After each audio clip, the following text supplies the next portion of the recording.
Hi, everybody. My name is Ben Gromicko. I'm from InterNACHI. That's the International Association of Certified Home Inspectors. And this is an InterNACHI webinar at nachi.org/webinars, nachi.org/webinars. And our webinars are free, live, online, and open to everyone. And what we're going to do today is we're going to inspect this house. And this is InterNACHI webinar number 46 at nachi.org/webinars. We had about 200 people register for today's class. Thank you for being here. I appreciate it. Feel free to ask questions. And if you're not a member of InterNACHI, I have a couple codes for you if you're interested in joining for free. Now, if you're already a member or you were a member, this doesn't count. You have to be a brand new person, right? Just interested in, what is this InterNACHI organization? Well, try it out and you'll have access just like every other member. We can give you one free month membership. You visit this URL, nachi.org/trial, TRIAL, and enter the code webinar month, one word. Now, if you'd like to join InterNACHI, same URL, nachi.org/trial, get a 50% discount off your first year. All you have to do is enter the code webinar. InterNACHI School is the only home inspector college. So if you were thinking about becoming a home inspector and you're wondering, where do I get trained? Go to an actual home inspector college, internachi.edu. We're the only home inspector college accredited by a national accrediting agency recognized by the U.S. Department of Education. All other schools, they don't have the .edu. So go to a tuition-free online e-learning school, InterNACHI School, the only home inspector college. We're going to talk a lot about performing inspections, becoming a really great inspector. But if you don't have a website, if you're not marketing, then really that's a mistake. If you're a great home inspector, you have to tell other people. And the best way to market your home inspection business and your services in your area is to get a website designed exclusively for InterNACHI members. And we have an official vendor for inspector websites, and that's at nachi.org/websites. That's Inspector Website Builder. Go to Google now, type in Inspector Website Builder. That's our partner. Let's inspect this house, okay? What we're going to do in the next hour or two is that we're going to inspect this house. And well, let me see, just making sure. Yeah, I'm going to turn off my camera. Give more room to the screen. We're going to inspect this house. We're going to learn how a house works. We're going to find problems. We're going to follow a home inspection standards of practice. We're going to use inspection software. We're going to read the report. We're going to learn how to get certified. We can talk about business and marketing, which is a lot of fun. Feel free to ask questions. It's being recorded so you can watch later. Here is my daily routine. I want to share with you what my routine was. I was a home inspector for 12 years in southeastern Pennsylvania, suburbs of Philadelphia, about 250 InterNACHI certified home inspectors. We're all competing, and we were highly successful. And one of the reasons we were successful was because of InterNACHI resources. I didn't have to do everything. I delegated down to InterNACHI resources to do stuff like the online inspection agreement, like the marketing. And also, I learned how to manage our time. If you don't know how to manage your time, then you're going to have challenges in business. Because the general rule in business is you make money, and you divide it by your time.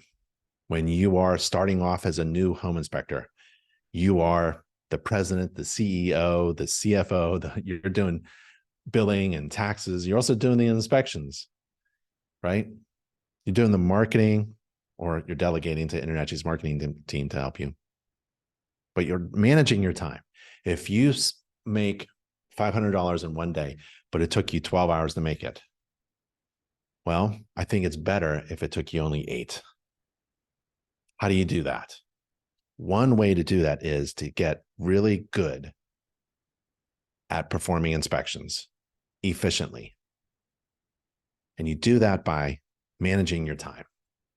How long is it going to take you to do an inspection that is priced so that you can make a great living as a home inspector and make some profit, to have some fun? Pay the bills, sure, but make some extra money with that calculated profitable inspection fee so you can go on vacation and do good things in the world. Here's how I made about $500, $600 in the morning. And I did 2 inspections a day. This is just my morning schedule. So I leave the house early, 7 a.m. My first inspection is at 8. My second inspection is at 12 noon. So that's 4 hours in between. So the time that it takes me to do a full home inspection with ancillary services has got to be less than that, right? And I do that in many ways using different tools, really good tools that are right here in my tool bag. We can go over them, and software. Okay, so at 7 a.m., I leave my house and I'm back home before 5. I get to the first inspection, which is scheduled at 8. My client is scheduled to show up at 8 o'clock. I'm going to get there early so that I can do the roof. I want to inspect the roof. This is a system that I don't want to bring my client to. I don't ask my client to inspect the roof with me. If I get up on the roof, or I'm flying a drone, or getting my ladder, I don't want my client near me. It's too risky.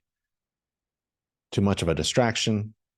They're certainly not going to get up on the roof with me. It's not safe. So I want to do the roof. That's one system. The exterior is another system, but that's one system for sure where I don't even need to bother the occupant or the listing agent or the seller. And it's the first system listed in the Home Inspection Standards of Practice. It's the first system in my inspection report software. It's the first system in my home maintenance book that I give to my client. It's the first system in my inspection report. It's the first thing that I do. You do not have to do it that way. You can do whatever you want. A lot of home inspectors start in the kitchen. They like to start there and then move on. A lot of home inspectors just walk through. Many great home inspectors just get a feel for the entire roof, exterior, and the interior. They walk around, they turn on lights and stuff. They just want to see every room and take a general, yeah, that's one way of starting it. It's really up to you. You have to manage your time. Nobody wants to be at a 5, 6, 8-hour home inspection. At 8 o'clock, my client is going to show up. I've already inspected the roof.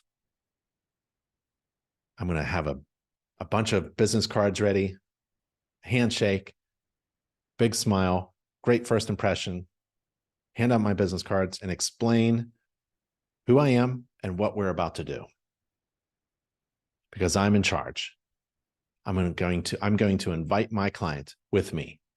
My client does not tell me what to inspect. I'm managing my time. My client can follow me. First thing that's done is the roof. That's one of, 9 systems, let's say. Depends on how you count systems. Let's say there's 9 systems. I'm done. 1/9. 1 out of 9 is done. So I'm moving on. I'm going to tell my client what I observed during the roof inspection, invite my client around the exterior, and then we'll go in. Usually my client will ask a couple questions about the report and about what to do next. That's really what the agent is for, but I'll answer that. And then they want to go inside and take a look at what they're going to do with the kitchen, maybe some renovation projects, maybe some paint, some window blinds, some new carpeting or something like that. And I'm going to assure them that If I find something that they should see, I'm going to get them and they're not going to miss a thing. And they're free to walk around with me. I feel like I can be more efficient if my client is with me during the inspection so I can get through all of their questions. I don't want to be answering the phone or email or chat at night. I want to wrap this up and I'm going to do a really great inspection for my client. And here's the rest of my schedule. From 8:15 for about almost 2 hours, there's the heavy lifting, the HVAC, the plumbing, the drain waste vent, the water heating, the electrical, the structure. Those are difficult systems. And for every system, InterNACHI school, the only home inspector college, has various courses on each system. So you can learn how to inspect every system, everything in a home. You can learn how to inspect through InterNACHI. At 10 o'clock, I'm in the attic. And when it's about 2 hours into the inspection, a little bit over, I should be in the attic and I'm thinking, this is really great. I'm managing my time. I want to make some money. I'm going to do well with my client. And I'm going to move through the rest of the house, which is essentially attic and bring it on down. Interior, including the bathrooms, maybe a garage, attached garage, kitchen. 10:15, I'm doing the interior, then the bathrooms, garage, laundry, kitchen. And I like to end up in the kitchen. That's where I'm going to print out a summary so that my real estate agents can use their pen and paper and just scratch things off, maybe write little notes or dollar amounts. And I'm going to have the entire inspection report available because I'm writing the inspection report as I inspect. I'm writing as I inspect. So let's see if I can do this again. Can I share my screen? Let's see if I can do this again. I'm going to share my screen with you. If I can't, I apologize, but I think it worked last time. So I'm looking at my phone, trying to project. There it is. Okay. I don't even know how that worked. Okay. So I'm going to open up my Spectora app. I have Measure right here. This is a measuring app. I demonstrated it earlier before the webinar began, but I can take a measurement of something like this table height or something. So there's the surface there, and I push a button, and there's the surface of the ground. That's about 30 inches. And then there's this, I can go over here and stretch it and go there. And that's like 40 inches, right? That's good. So, these are kind of neat apps that I have. And then there's Spectora. I can open that up and I can do the roof, right? There's the roof covering. And what I do is I just tap and also take pictures. So I can take a picture and then I can just add that to the inspection report. And that's in the inspection report. And I inspected it from the ladder and I used a drone. And here's my drone here. We talked about that. My little drone. InterNACHI has a course to help you take the FAA exam. And so, I saw cracked shingles, and you can do a video or another picture. So there's a picture there, add that to the report. And when I'm inspecting using software, I am making sure that I don't miss a thing, right? And I have all of these sentences, essentially, they're called narratives, written before, and they're written previously, they're in my inspection report, and whatever I want to say that reflects my observations, I just click, right? You can also talk into the software as well, write things up. And when I'm done with that, then I inspect the flashing. This reminds me of what to inspect as well. So I have to inspect according to the checklist, which is a reflection of the standards of practice. I have to cover the roof covering. I have to inspect the flashing, the plumbing vent pipes, the gutters and downspouts. And also, here's a little reminder, there are a couple of optional systems and components in this section that I could add to it. So it's customizable on the fly. The software is really good and helps me be efficient with my time. software is really important. It's going to be one of the most expensive things you have to invest in, but it's worth it. Get good software. You can usually ask the manufacturer, the software provider, for a free trial. And on that nachi.org/everything page, there'll be a link to those software vendors that work with InterNACHI members. At 11 a.m., I'm finishing the inspection and I'm making about $400, $500, $600 because my base home inspection price is $396, but I'm adding additional ancillary inspections such as WDO or wood destroying organism inspections, right? I'm going to look for things that eat wood. I'm also going to try to sell a mold inspection or infrared inspection or a sewer scope inspection or a radon or another ancillary, a pool inspection. So how I do that is I schedule a home inspection, and at the time of scheduling, like if it's an online scheduling system on my website, I'll offer ancillary or additional services. And InterNACHI trains inspectors on additional certifications. So we have 60 additional inspector certifications. In addition to becoming a certified home inspector, you can become a certified inspector in something else. And there's many more things. Why would we do that? Why would a home inspector want to become certified to do pool inspections? Well, the pool probably needs inspected. If left go, every system in a home starts to deteriorate. So you need to tell your client that the first step in any home maintenance program to maintain someone's home, you have to take a look at it. You have to check it out. This is a great time during a real estate transaction to check other systems, not just the home, but maybe look for radon, an indoor air quality issue. Like I said, a pool inspection. And it's a great opportunity to make more money for your business. Additional revenue streams is a great way to increase gross revenue. Another way to increase gross revenue is to simply do more inspections. So this is my morning inspection. After I get paid at this first inspection, I'm driving on to the next one, which starts at 12 noon. In between, I'm driving, I'm eating, drinking coffee. When I get there early, I'll change my shirt, little deodorant, mints, and I'm ready to go. So as a home inspector, you can make a great living. And InterNACHI has those resources for you. The main point is to manage your time. Remember, it's revenue divided money divided by time. How long, and you want to increase gross revenue. We already talked about how to increase gross revenue, and you want to reduce your time. So you want to increase it's like a fraction, like back in high school, mathematics. Numerator divided by denominator. Top number, gross revenue divided by time. And you want to shrink that time by becoming efficient with your time, by managing your time, like the schedule here, and delegating tasks to something else. To be successful in business, in any business, you have to have a system of processes in place where not just you can do it, but anybody you hire can do this.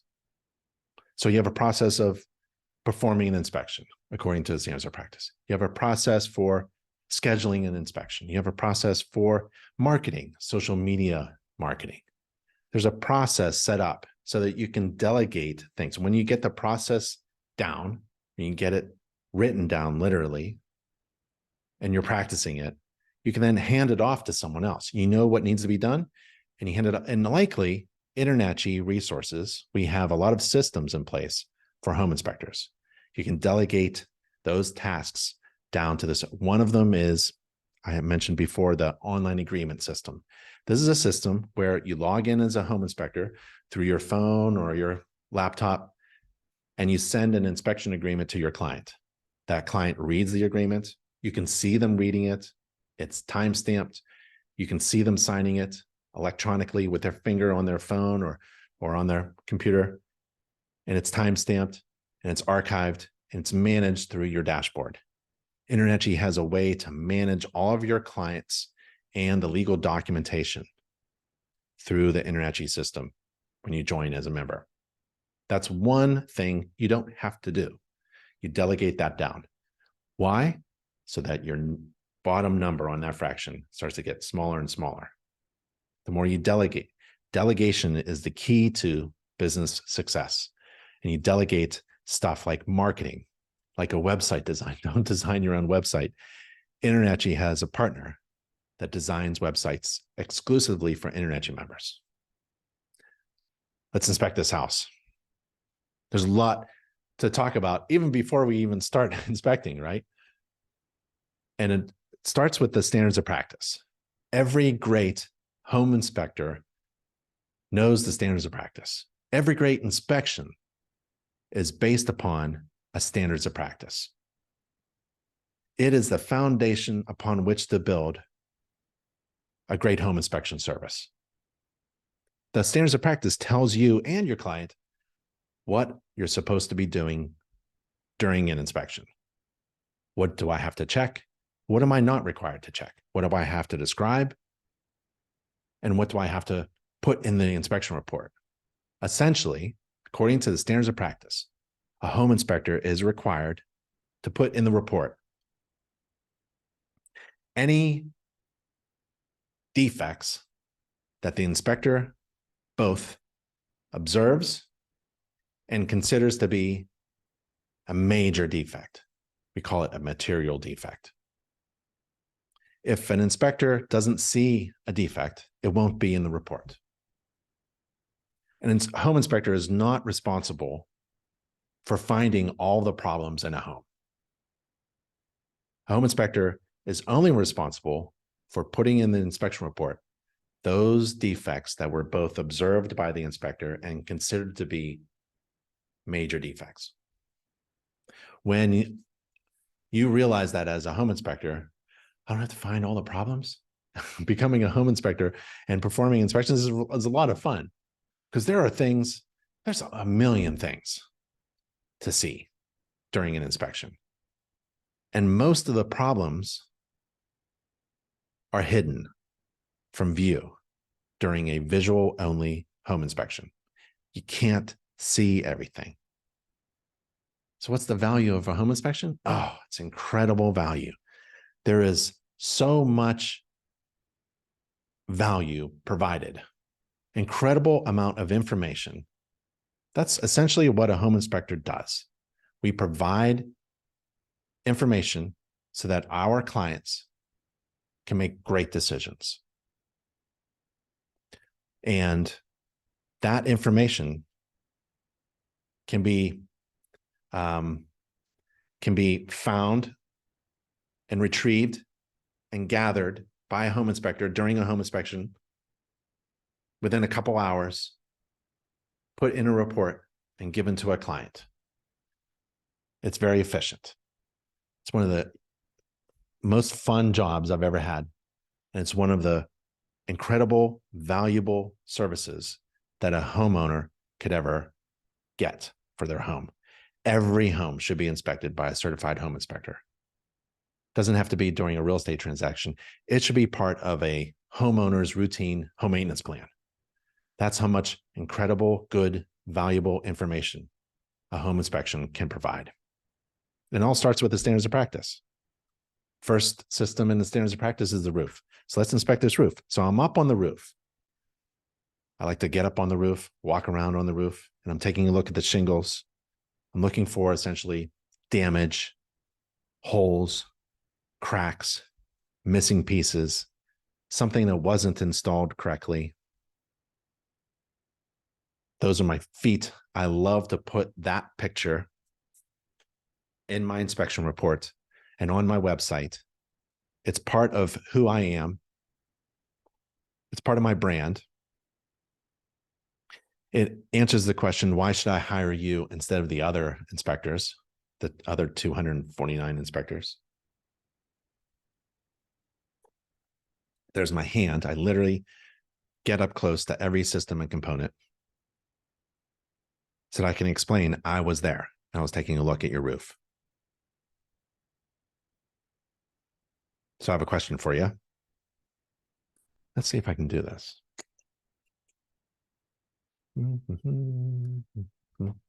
So for those who are attending the live class, you're probably looking at a poll, and the poll says, it's not with the video recording, but we have a poll for those who are attending the live class, and it says, is a home inspector required to walk on the roof according to the International Standards of Practice, the Home Inspection Standards of Practice by InterNACHI? And we're going to answer, and half of you, more than half of you, are participating and answering. It looks really good. I can see. We're going to end it in 5, 4, 3, 2, 1. And let's share the results. And the results are really good. So most of you answered, 91% of you answered no. So a home inspector is not required to walk upon any roof surface, even if the roof surface is relatively flat and only 10 feet, 12 feet above the ground. A fall from there can be fatal. So it's okay that you're not sure. We have a standards of practice you can refer to, and you incorporate that standards of practice into your software. That's why the standards of practice is a good starting point for any home inspection. You incorporate that standard into your checklist so that you are following the standards of practice essentially when you are inspecting, so you won't miss anything. So continuing with my inspection, I take maybe 40, 50 pictures of the roof. This is a skylight. I'm looking at the flashing area. I want to see if there's metal flashing. There should be metal flashing installed around the skylight for this roof. And I see it here, but there's heavily applied roofing sealant, tar, black sealant. It's temporary, right? It's temporary, and that means, like, if it's temporary, you need to be up here every year. And why was it installed? And so in a sloppy manner, it's just gooped on. Probably there was a leak. Skylights are notorious for leaking. It's very difficult to get it just right. So it was only one side that was tarred up. So maybe the seller has some information that they could share with us. I don't know, right? This is the other skylight. I don't know what has happened in the past. Home inspection, it's only a snapshot in time on the day of the inspection. I don't know what has happened in the past. The occupant may know. This is the gutter shot. I like to take a picture of the gutter. There's some screens on there because there's a lot of leaves coming from the local trees landing on the roof. So these are pretty effective. They're pretty good. Whoops. Let's get rid of this. That's my software. Anywhere that a roof intersects with something else, a skylight, a vent pipe, or a wall like this, I want to take a look at it. So right around here is a really great place. I can see metal flashing, but a lot of sealant, a lot of temporary. This is like a lot of bandages. It's just temporary stuff here, right? And I don't think this is installed well. You're not supposed to have a big piece of metal just lying on top of the shingles here. So this is a critical area, and I'm going to try to figure out where this area is below. While I'm on the roof, I'm going to take a mental shot and digital pictures, and then follow up by taking a look underneath it. I want to go above and then below. All along here, there should be step flashing. The siding is the counter flashing. There's the step flashing. I can see it. That's good. And there's another step flashing. That's good. Step, step, step. This is all good. This is not good. I can see metal was installed, but this is counter flashing, but it's just gooped with sealant.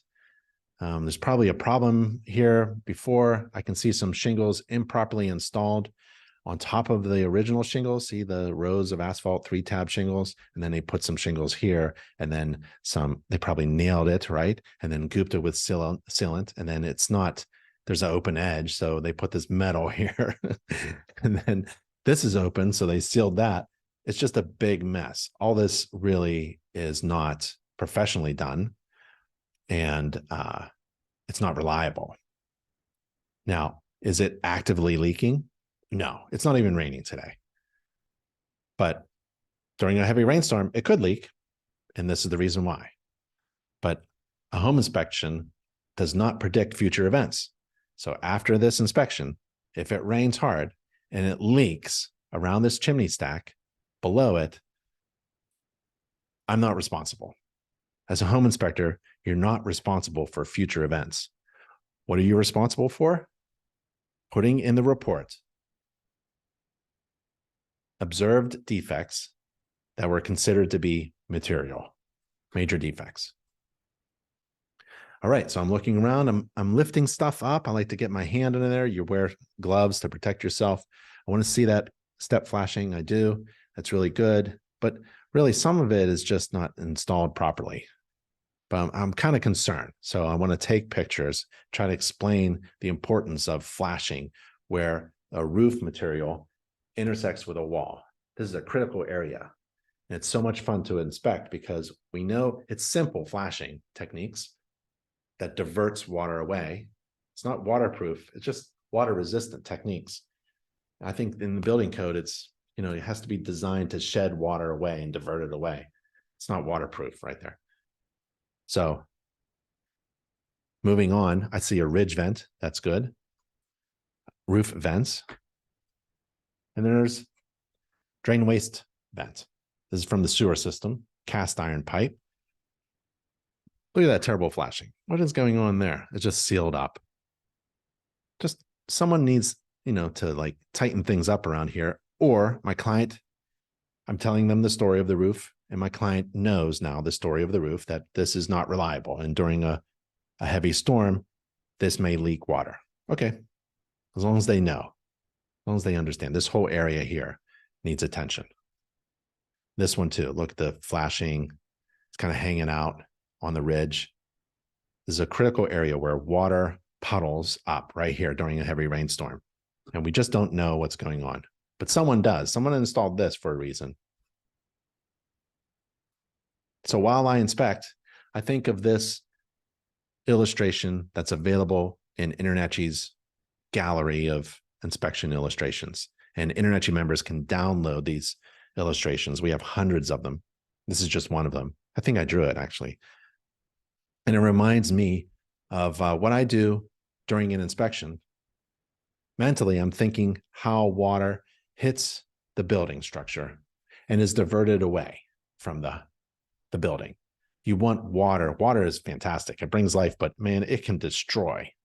Even in semi-arid areas, geographically, wherever your house is, you have to think about how water and sun and wind affects the building.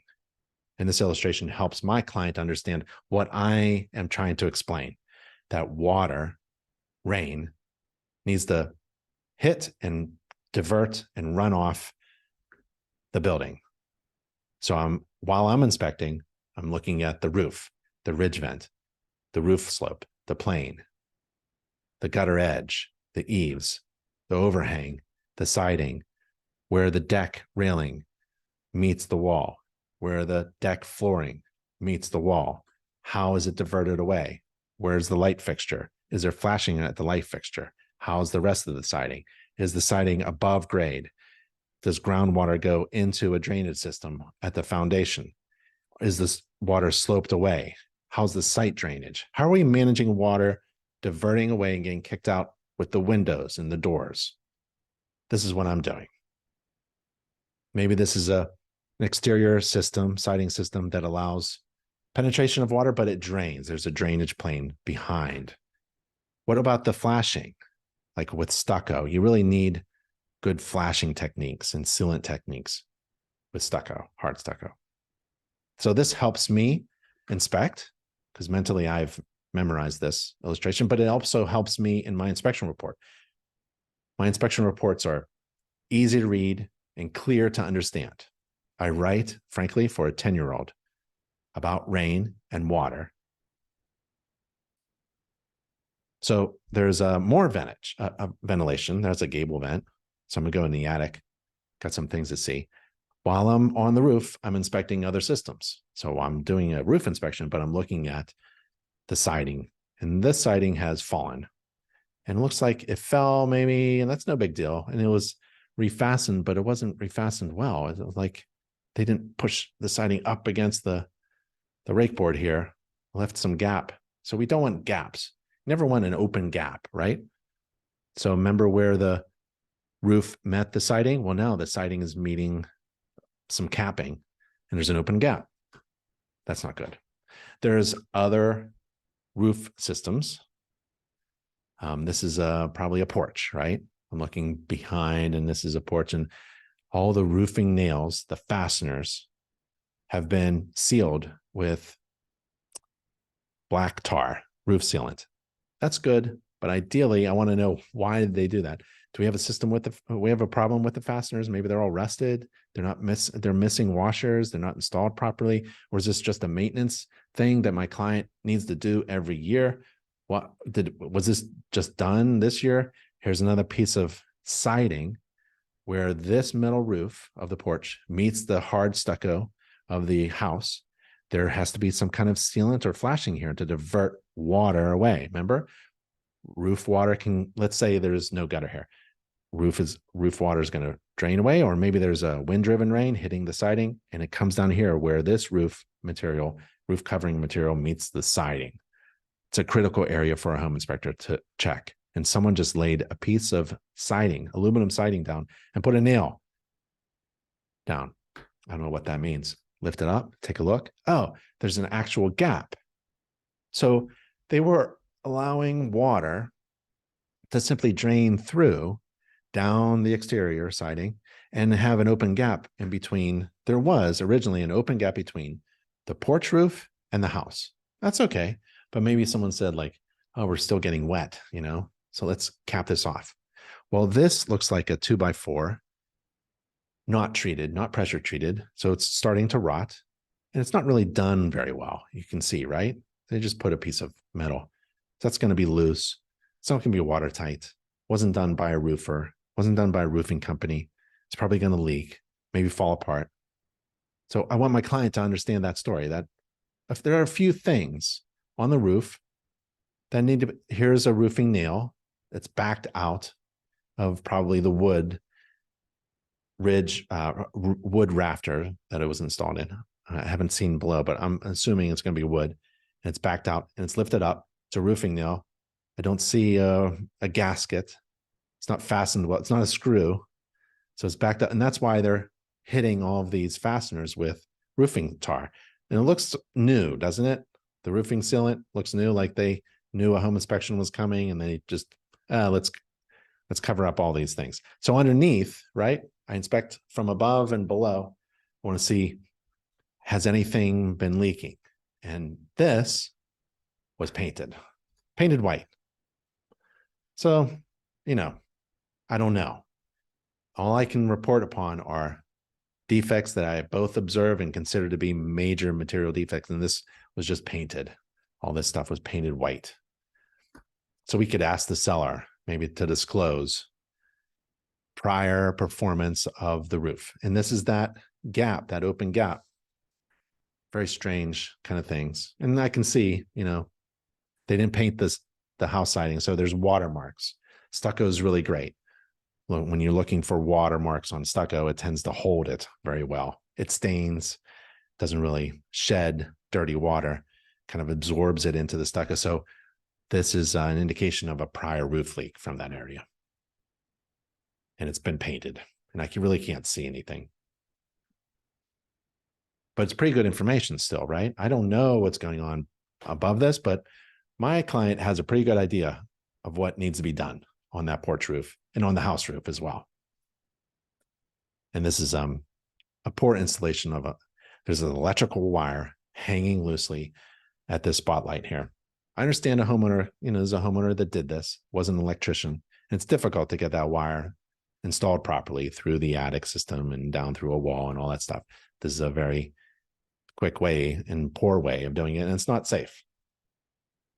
All right, Other systems, while I'm on the roof, this is just the roof. Looking at the chimney. If there's a chimney, I'm required to inspect it according to the standards of practice. I'm going to take a look at the chimney. I'm not required to look at the interior flue. This is just the exterior part. And right now, what do you see? Yeah, I got some cracks, right?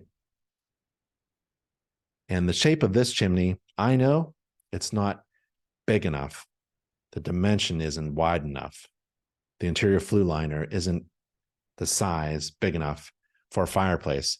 It's for a heating system. It's a fuel burning heating system that I have. And this is the masonry chimney stack. It's masonry because it's made out of brick and concrete block. And what do you see?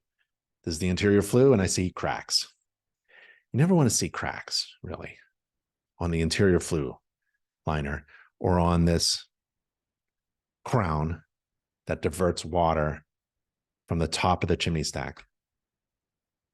So now water can get into the chimney through a cracked flue liner, which can't be cracked at all. And then it can get into the top of the chimney stack as well. You're not required to inspect the interior flue, but I took the cap off, the screen off, and did a camera shot. And it's a good thing I did. This is not a CSI, a certified chimney sweep level 1 inspector. No, this is a home inspector using visual only techniques to look for problems that I consider to be major defects. And this is major defects. This is a damaged flue liner that I'm seeing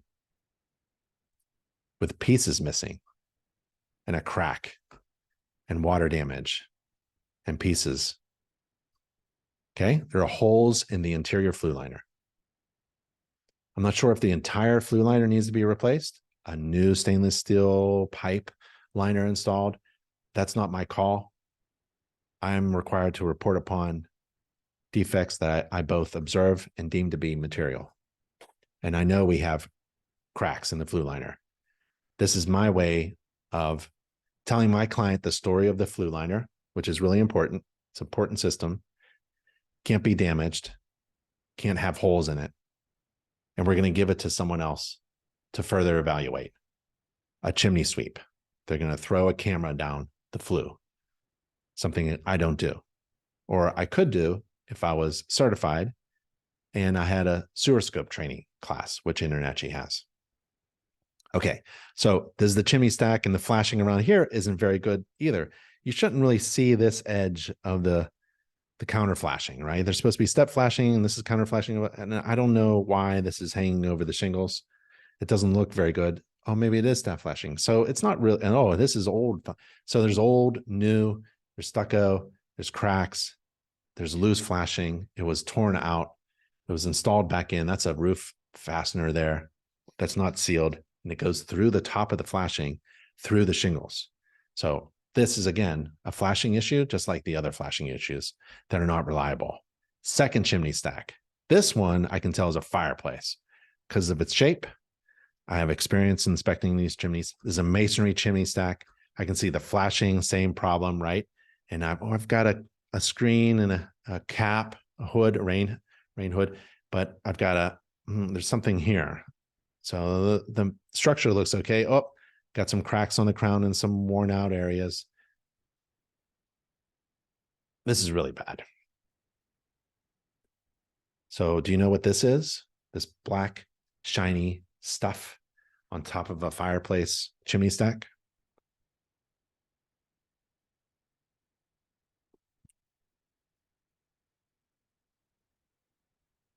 Right. Creosote. It's not brown and flaky and powdery. It's shiny. It's creosote, and it's kind of like fuel, and it can catch on fire. It's shiny. It's like tar. It's a fuel, and it can catch on fire. And this is at the top of the chimney stack.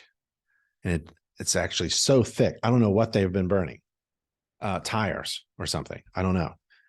But it's flammable. So there's a fire hazard. When I get to this point, like, I'm feeling really good as a home inspector. Remember, in business, You want to overwhelm your clients with valuable information so that the cost of retrieving that information is worth it. So in business and marketing, you want to overwhelm your clients with incredible value. And compared to the cost, it should be worth it to your client. So if the value of the information is overwhelming compared to the cost, it's a good decision for your client to hire you. So I'm giving my client really good information. I'm going to overwhelm them with really good information. I'm not going to scare them, but they need to know about these problems and get them fixed. I'm not going to kill this deal. There's hardly anything. There's nothing a home inspector can say that can kill a deal. It's really up to the real estate agent or the home buyer, my clients, the home buyer, to find the right house. You have to pair those two up. You have to find the right house, the right location, right school area, and the right buyer for the right price. All those things have to come together. If I have a client who has fallen in love with this house because it's taken them months to get here, and they found this dream home, and they found the lender and the appraiser and the real estate agent and the school and the house, and they made an offer. They got pre-approval, and then the offer was accepted. Now we're at the inspection. There's nothing I can say. They found their dream home. What I'm doing is I'm telling them the story. And the story is, this is a good home so far. Yeah. It's got like 3 things I would fix: the flashing stuff, the back porch roof, and this chimney stuff, the flue liner of the chimneys, and this creosote. This is just a simple cleaning, but I just wouldn't use the fireplace until it's cleaned and inspected further by a chimney sweep. Flashing again, I think we've talked about this flashing, but this is kind of neat. The step flashing is installed, right? This is great. Step flashing was installed with every row of shingles, but the top of the step flashing is open, right? There's no counter flashing. Or they could have grooved the masonry and bent in the top of the flashing. But still, counter flashing would be great, right? So here's what can happen. Remember that illustration of water traveling and hitting? Yeah, so I'm imagining water coming down the chimney stack, going in between the flashing here and the structure itself, and getting underneath the roof covering shingles. Oh, that's exactly where you don't want water to go. While I'm coming down the ladder, I'm looking where the chimney meets the window capping here. There's a lot of aluminum capping. Maybe some older windows were removed. A smaller vinyl aluminum window was installed, and the capping was installed on top of that. When that happens, there's a lot of places for water to get in and cause problems. There's the chimney clean out on the outside. There's the fireplace chimney there, gable vent. There's my ladder. I know what you're saying. It's not extended enough. I know. Don't use a ladder. You're not required to do this. Home inspectors are permitted to exceed the standards of practice, but you're not required. We have a ladder safety course as well. So this is the other shingle roof. I like to move my ladder around and get on the other roofs. And there's a shingle roof here. And this wire is a concern. It's about 2 feet off the roof there. That's not good. That's the main electrical line. So we have a tree branch in contact with the roof.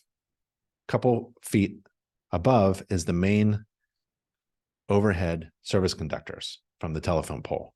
And it almost touches, there it is from there, right? It almost touches the roof. It's 1 inch away. This is a fire hazard. Imagine this. This is a rough edge. This is granular surface. This is essentially crushed stone on this roof covering material, asphalt roof covering material. And during a rainstorm, snowstorm, or a windstorm, this wire brushes up against the roof and it starts to spark and cause a house fire. And that's no good. So we need someone else here now, right? You can almost see it's almost touching here. So there is There's a thing called code, building code. And home inspectors are not code inspectors. We do not inspect for code. But the things that you look for, well, it's kind of based upon code. Code is written so that homes and buildings are built to be safe and functional and healthy. It's not really a repair checklist. It's not a step-by-step, this is how you fix stuff. So that when homes and buildings are built, they're built with safety in mind. And code changes and improves the quality of life for occupants of homes and buildings and the safety. So there's a code requirement that, prevents this from happening. You don't have, there's a clearance. There's a minimum clearance. You can't have a main electrical wire within a couple inches of the roof, right? And there's certain things that a home inspector could put in the report that kind of describes the height of this clearance. What is a safe height? Or maybe a home inspector could say it's too close and we need an electrician to further evaluate, or a code inspector to come in. This is too close. This is a fire hazard. Plus, you can get electrocuted too. So if you know a little bit of code, you'll probably become a better inspector. And InterNACHI has a lot of resources about that.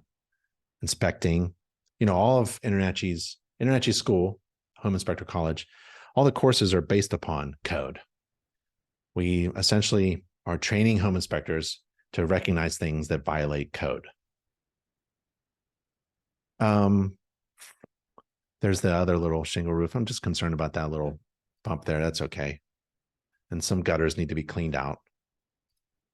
And then the gutters drain the gutter water down the downspouts, and they dump around the building. And this is a hard surface driveway, and we want this hard surface sloped away. We want to divert water away from the house. We want the gutters to collect the water off the roof, downspouts bring it down, and then discharge away from the house.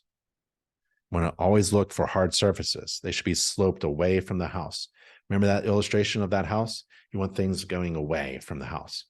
This isn't a downspout. This is a discharge from a sump pump, and it has to discharge away from the house. So there it is there. So I know I have probably a basement, a crawl space with a sump pump. There's a downspout chute. All this is good, getting it away. I would actually replace this with something plastic, because concrete absorbs water and moisture moves in mysterious ways. It wicks. It is absorbed into masonry. Masonry loves to absorb moisture. Brick, stone, concrete, it absorbs moisture. And that moisture can travel in any direction it wants. So it absorbs, it goes from wet to dry. So if this is a dry area, and this is a wet area, which it is, and then in between is a medium that allows wicking or moisture to move and travel. Maybe something else should be put here, maybe a plastic chute. Or if this is my house, I'd dig a hole, chip out the concrete, put in a drainage pipe, and take this water away. I'd go underground. You can have this conversation as a home inspector with your clients. It really doesn't matter. What really matters is your inspection report should include observed defects that you consider to be material. There are two different shingles on the roof. I believe the shingles that are on the roof with the skylights is different from the house roof. Low But they're quality, in it both doesn't good have to shape. be, you're not shooting in 4K. I don't see anything video. cracked or damaged or missing. You're just providing information to your client that they wouldn't otherwise be able to see. I don't bring my clients up. There's a on the ridge roof, vent providing right? ventilation for the attic But space. my Gable video vent, can help a passive explain roof vent. things that That's I good. see. That they The flashing won't around be the able to sewer see. vent So pipe has been this heavily is kind of sealed. like a shock That and needs awe to be kind of thing monitored. as well. The flashing around the chimney stack has been heavily sealed and repaired. It may have leaked in the past. So my client can The flashing hear or around read the my text left and side look at my skylight pictures, but has a been video sealed. says That may have a leaked in the lot. If a past as picture's well. worth 1,000 words, At a the video heating is system awesome, chimney right? stack, the liner, So the what we terracotta liner, do has is been we cracked and bring our damaged at the top. cameras up on the And roof inside, where our you clients can see can't some see. damage We play inside. those videos So this for should them, be so inspected that by a it chimney feels sweep. like they were there with us At the during the fireplace inspection. chimney, They there's really get to see what's black going on, shiny like that creosote. shiny This is a creosote. fire hazard. So I really love video. The screen And is Spectora almost clogged with has creosote. the ability, all the software This needs providers, to I be think, swept have the and cleaned ability by a to chimney put video professional. in your inspection And report. also the flashing, Your where inspection the roof report meets the is stack. essentially in the cloud. So now you can have your inspection report made out of words, pictures, video, and InterNACHI illustrations. Next system is exterior. But let me take a look. That's two systems down, roof and exterior. Roof is about 15 minutes, exterior is about 15 minutes. And I've already written the inspection report for those two systems because I take my phone with me and I'm writing the inspection report as I inspect. So roof and exterior. We're doing the exterior next. Let me take a look. Jason says, the marketing aspects you are referring to Inspector Media or something else. I know that InterNACHI has marketing through Inspector Outlet. So for marketing, go to nachi.org/marketing, nachi.org/marketing. Start there. Let's see, by structure, you're referring to the overall structure of the home, like the foundation. Yes. How many pictures do you take in a typical inspection? About 300. Do you include them all in the report? Ryan asks. No, I don't include them all in the inspection report. Only about 40 of them, but I give my clients all of the inspection pictures and video. Richard says, it seems like part of the inspection is done by room or part is done by system. If you are doing plumbing and electrical before kitchen or laundry, will you be those multiple places? Yeah, I will overlap a lot of things, except for the roof. If I have to go up on the roof, a second time I will, but rarely. So a lot of the systems overlap. And while I'm inspecting the exterior, I may come across the air conditioner compressor unit, and it's easy for me to flip back and forth in between systems using my inspection software. Do I include infrared in your standard home inspection? I do. It simply makes me a better home inspector. So here's a couple cheap ones. I don't know if they still make them, but I've got my FLIR. I love FLIR. Here's my FLIR. Well, it used to be C2. I think this is a C something. C5. And this is a E5. The E5 is like a, oh, here, I'll hold it like that. E5 and C5. And they're really awesome. I use them like a flashlight. I think of infrared cameras like a flashlight. I wouldn't do an inspection without a flashlight. Using a flashlight is exceeding the standards of practice because the word flashlight doesn't appear in the standards of practice. So you're using a tool. It's not a specialized tool. Infrared camera is not really a specialized tool. It's like a flashlight that allows you to see things that you wouldn't normally be able to see without it. So a flashlight helps me see things I wouldn't normally be able to see without it. Right? I can take a look around, see things, right? I'm looking around. You know, it's dark, but now it's like an infrared. I can see things that I wouldn't normally be able to see without it. And I don't charge extra separately for my infrared. What I do is I increase my price. I figure out how I can increase my gross revenue by providing additional value. If I can overwhelm my client with valuable information provided by a simple device like an infrared camera, then that means my fee can go up. I'm always trying to increase my fee. How do I do that? By increasing value. I don't charge based upon the amount of time it takes me to do an inspection.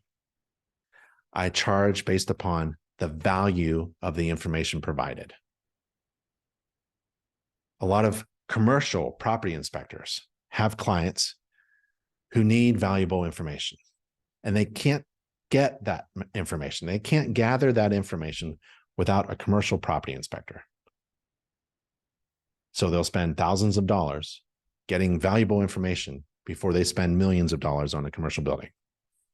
That's overwhelming your clients with incredible value compared to the cost of gathering that information and that valuable information.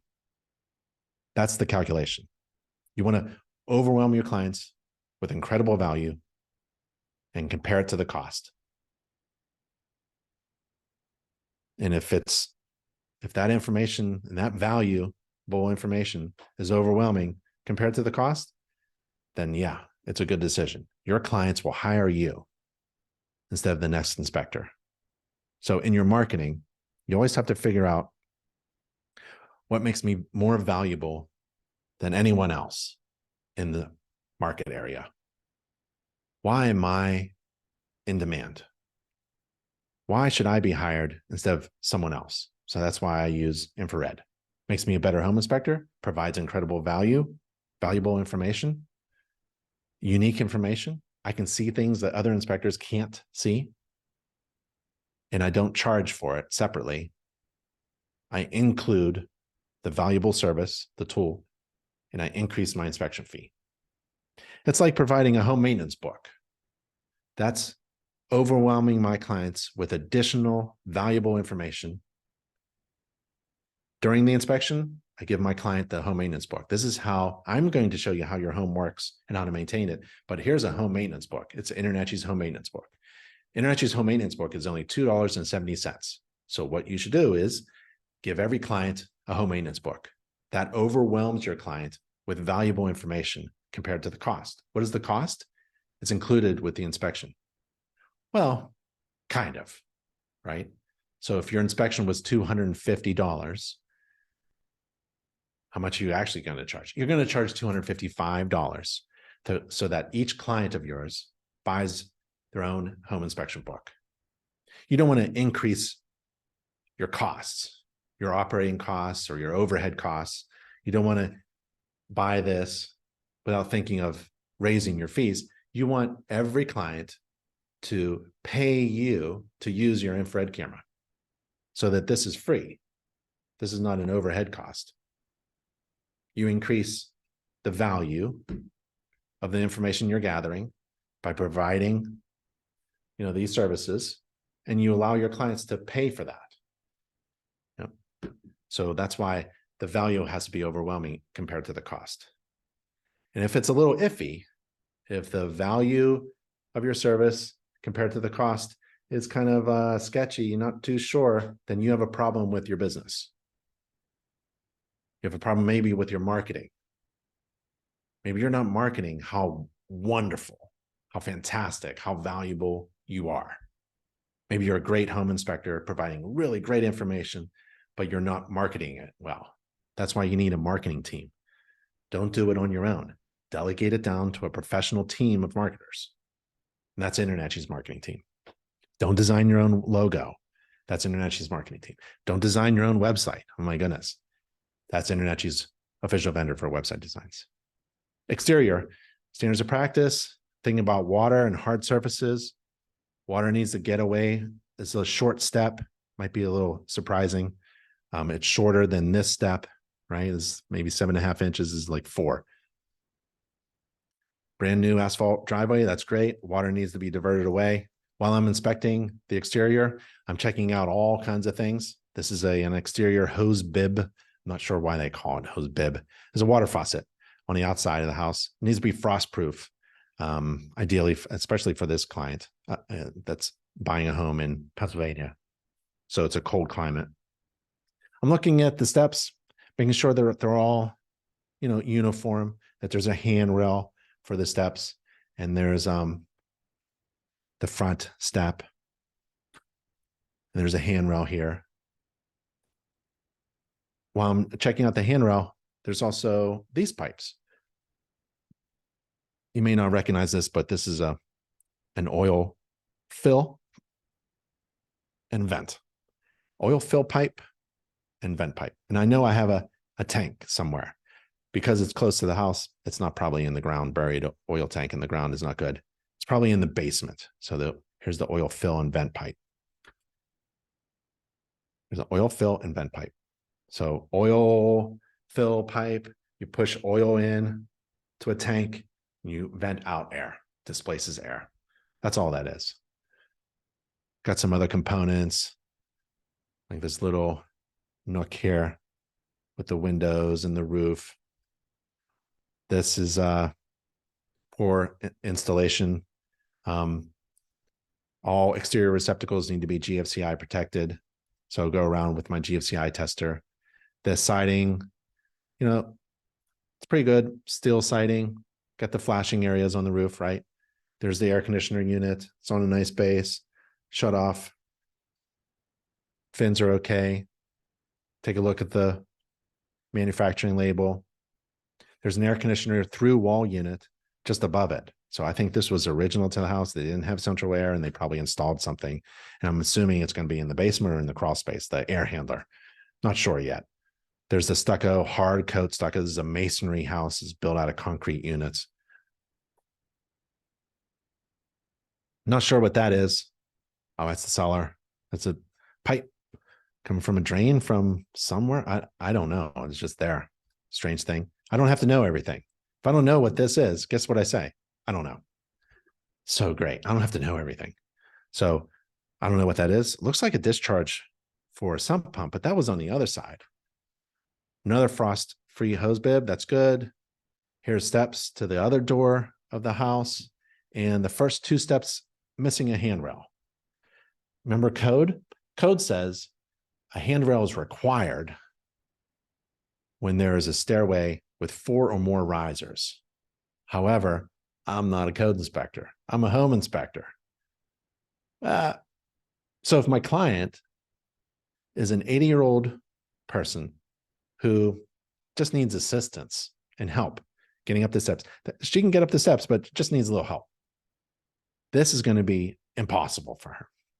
She's going to have to let go right here, coming down the stairs. And she's got three more risers to go. My client can't handle this. They can't get into their own house without a handrail here. I'm going to recognize that because my report is going to benefit my client. So I'm going to put this in a report as a handrail recommended for my client. But is it actually going to do anything? I don't know. That's not my problem. I'm not the code inspector. I don't have the authority to make people do that. I'm just a home inspector. The seller, the occupant, the owner does not have to take my recommendations and fix stuff. Remember, I'm providing information to my client who's going to be overwhelmed by the valuable information in relation to the cost of getting that information. And this is information that my client probably wants. They want to know the story of how am I going to get up into my house without a handrail? They may have to reconsider some things. They'll probably buy the house and extend this handrail later with a contractor. I'm looking for wood rot here at the bottom tread of this slider door. Looks a little funky and some paint here. So I'm going to do a little tap test or prick test with my screwdriver. Just tap, tap, tap. You know, if I see any wood rot, this is peeling paint here. Not bad, but it can get, you know, rotten if it's not maintained. So a little rot there, no big deal. Patio area underneath that steel roof. Remember that? The load-bearing components look good. The patio looks good. There's the main electrical line. Remember the electrical line over the roof? Yeah, we're here where it comes down into the meter, and then it goes into the main electrical line, main electrical panel in the basement, right there. Got propane. Got 2 propane tanks. One's not used. One's a little guy, and got a plant on top of it. I'm not sure what that's for yet. Just taking a look at the rest of the exterior.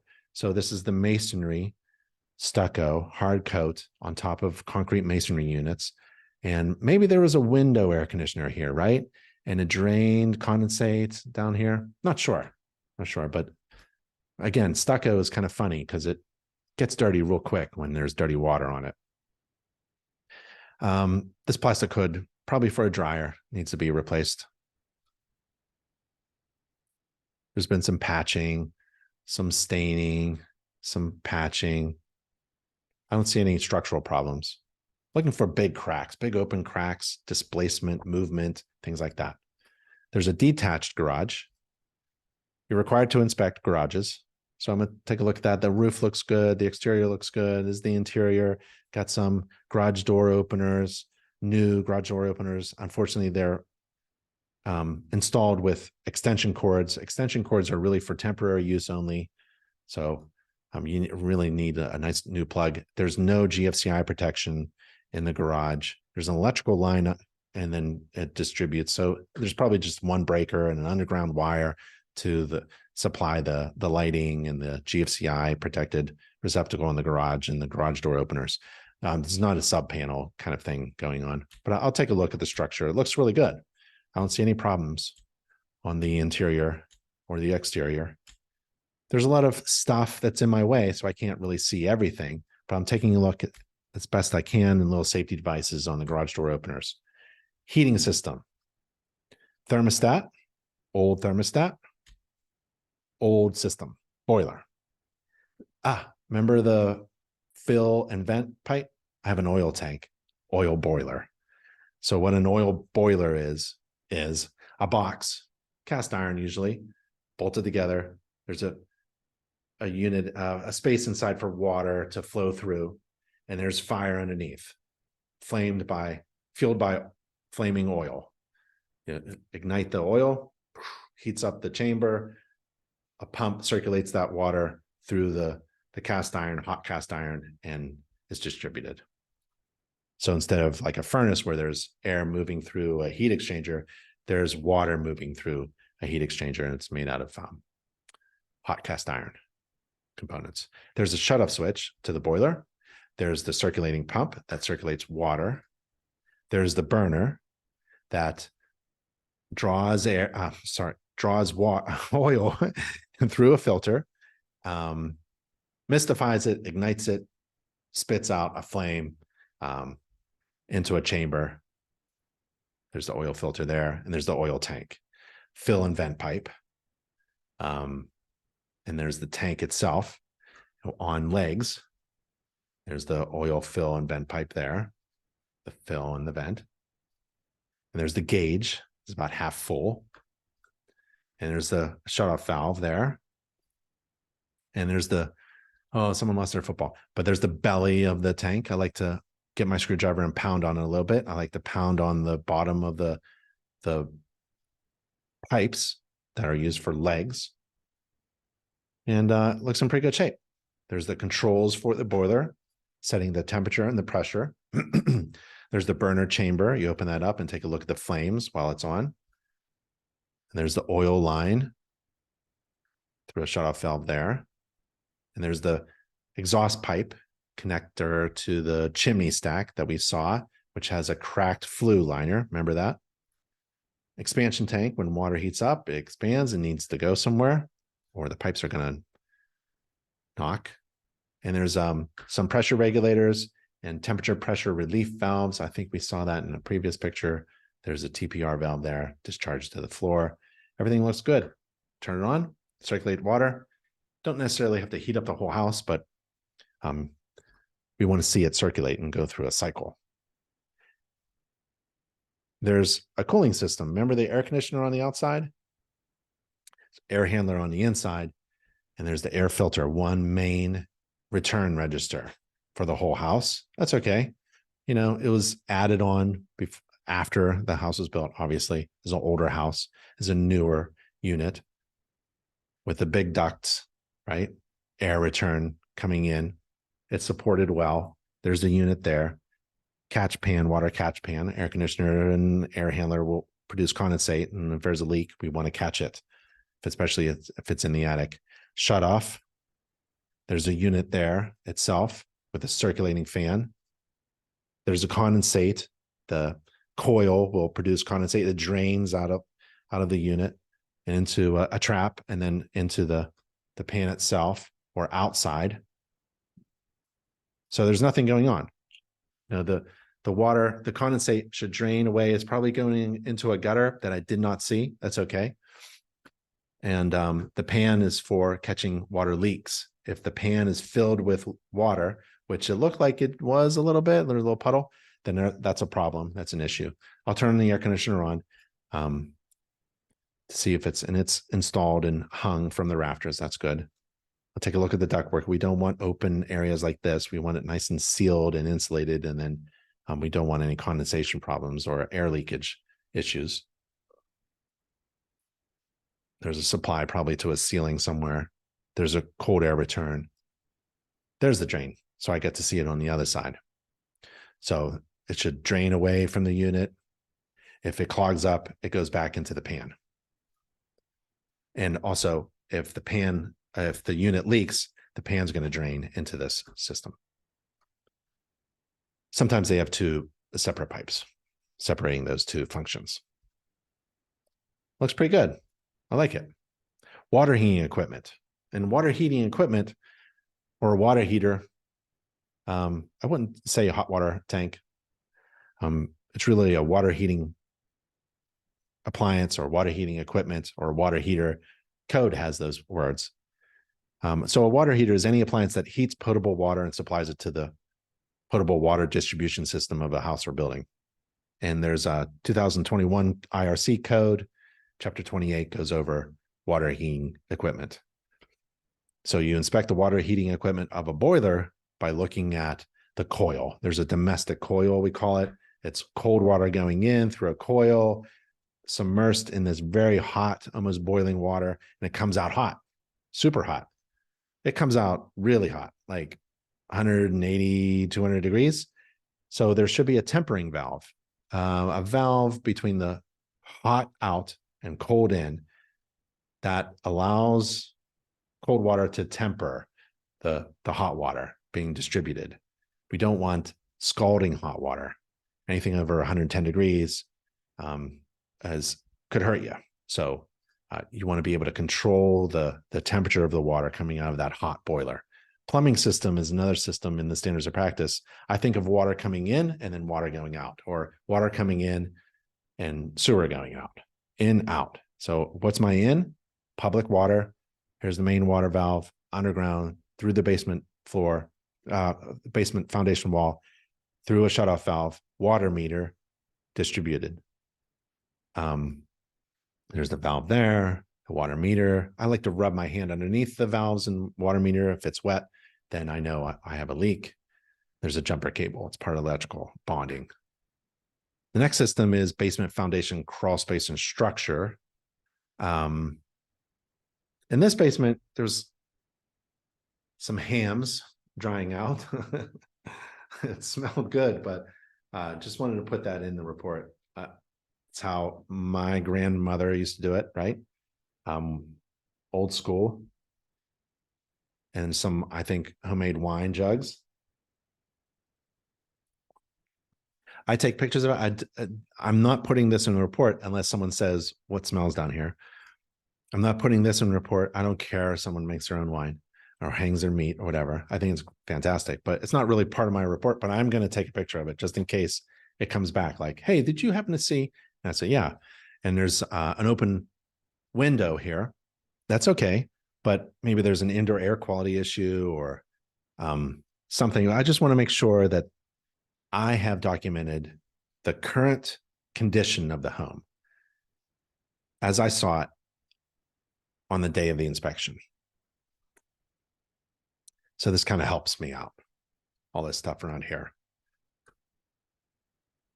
Love home brewing. It's great, great hobby. I just want to take a picture of it. It's not going to be in the report. I'm not going to share it. I'm not going to criticize it or anything like that. Not at all. But if something happens in the past, like something happens after the inspection, I'll have these pictures. You know, why is there so many bugs, maybe flies down in the basement, or was that smell, or was that stain on the wall, or why is this area, you know, so I'll take pictures of things. Okay.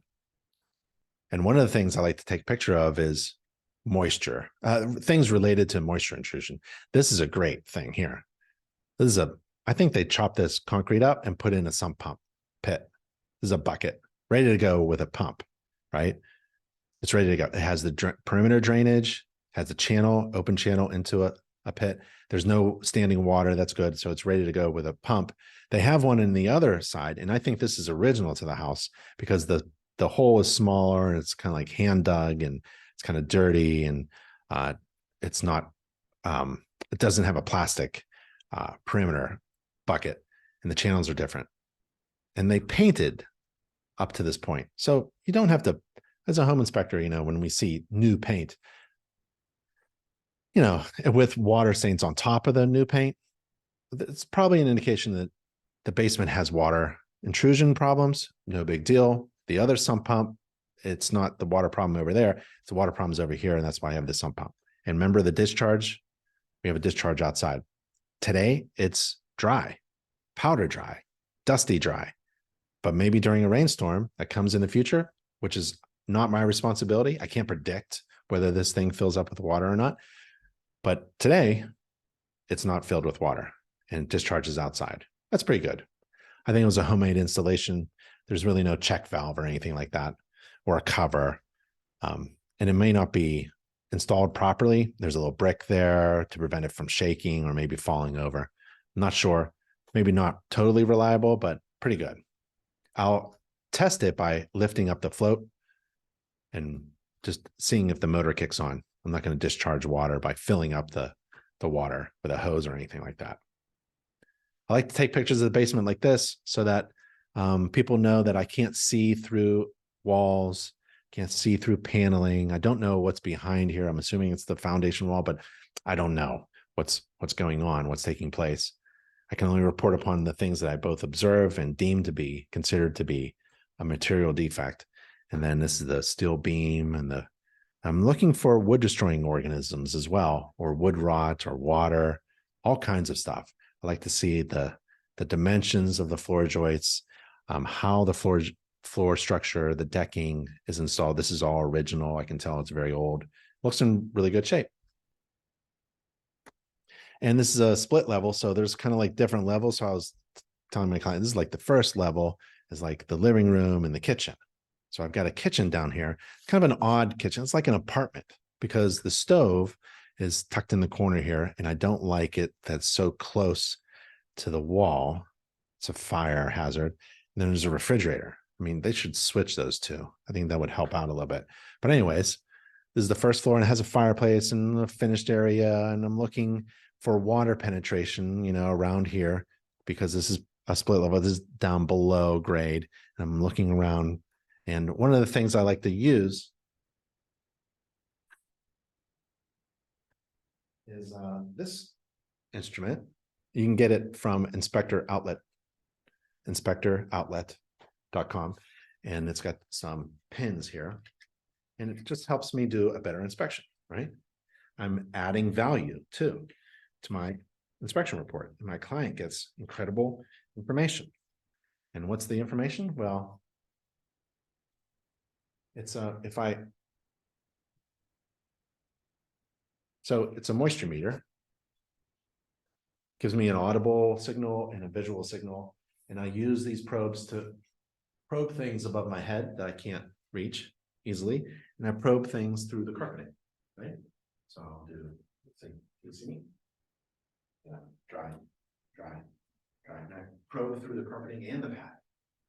I can also touch things like a wall to make sure it's dry. I'm not quantitative. This isn't quantitative. I don't care about moisture content. The moisture content, is it above 20% or not in a piece of wood or anything? I'm just seeing if it's like, is it wet? It collapses. I also use gardening tool. You garden with it. It's three tines. One I kind of straighten out with a hammer, and it's extendable. And I can reach up. If I'm in the basement, reaching above the foundation wall, for the insulation. That's what I would do. And I can move insulation and then put it right back. Also have a moisture meter, and we talked about infrared. This is the companion to an infrared camera, a moisture meter. This is my moisture meter here. It has pins as well as non-invasive probing. So these tools allow me to check out a basement like this very easily, very quickly. Somebody cut something. Maybe this was a leak in the past and they patched it up. Just want to take a picture of it and put it in the report. What I would say here is that there's an indication of some repair of a ceiling, possibly a prior water leak from an appliance upstairs or a fixture upstairs. Ask the seller for more information about this patch repair job in the ceiling of the room, right? Laundry. In this house, the laundry was kind of like downstairs, and there's a kitchen sink counter thing, but with a clothes washer there. And there's the water supply to the clothes washer and the hoses, and the discharge goes into the kitchen sink next to the washer. It's kind of like an appliance, kind of like mishmash of appliances, and they kind of put them together in this kind of like lower level apartment area. And the dryer plug was there, but they didn't use it. They have it hardwired. So this is from the electrical panel. You can't disconnect the dryer. So it needs a plug. And there's the discharge on the outside. Remember, the hood was cracked, the termination hood. Electrical. So before we get to the electrical, anybody have any?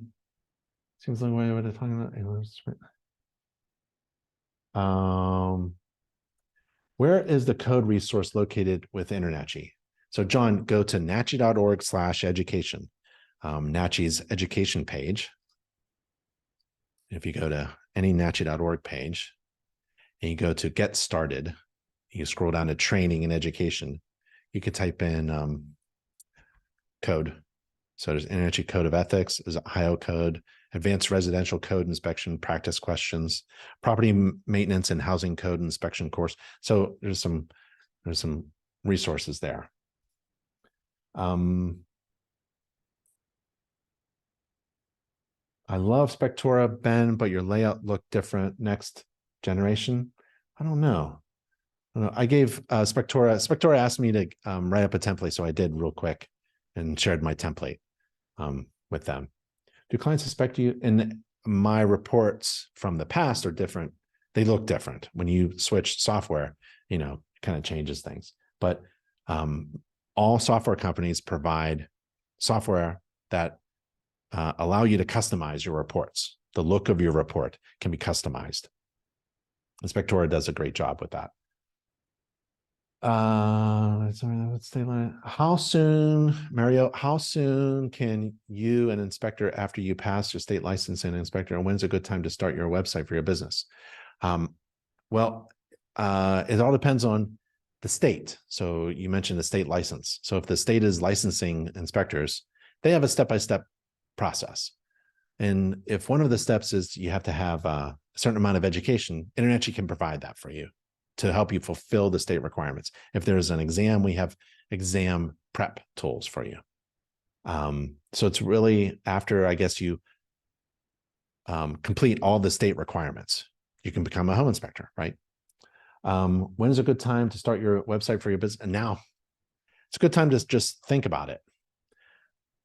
What you want to think about is, I think the process really is first, you go and get your license if there's a requirement for a license. And then you get InterNACHI certified, because InterNACHI has all these other resources that you want to take advantage of, the business and the marketing resources. And you have to be a member of InterNACHI and then be a certified inspector. And then you go to the InterNACHI marketing team and allow them to work with you. There are half a dozen professionals, consultants, advisors, illustrators, designers, and you don't pay for their work. All of their design work is free. And then you get your website designed, because you're going to take the materials that were designed by InterNACHI's marketing team and put it on your website. And to get a website, you go to nachi.org/website. InterNACHI has an official vendor for Inspector website designs. And that's Inspector Website Builder. But yeah, oil vent pipe is way too low. I know, Raymond. Yep, you're exactly right. I mean, it should be relatively the same. I would say, what is it? The vent should be higher than the fill, right? Ben, recommend kinds of drones for roof inspections. What do you look out for while making a drone choose for roof inspection? I like DJI minis, 4K cameras, less than 250 grams. That's light in weight. So if you're traveling by air or something, you can take it on a plane. And they're affordable, like $500. And so you can perform a roof inspection from the safety of the ground. You can perform a roof inspection without ever leaving the ground. FAA, United States, you are required, even if you're having fun, you're required to take an exam, the FAA drone exam for both people who are having just fun. You have to take it now, and you have to register your drone. And if you are doing it for commercial purposes, like an inspection, you have to take the other type of, you have to become a pilot, essentially. You have to take the pilot exam. InterNACHI has a course to help you pass that exam. So you go to our nachi.org page, any nachi.org page, you go to get started, training and education, search for a drone course. So FAA Drone Pilot Recurrent Training Part 107 Small Unmanned Aircraft course. FAA has the same course on their site. I like this one because you can manage it through your InterNACHI account. You can jump right in. It remembers where you are, and you can take it over and over again, and you get a nice certificate and all that stuff.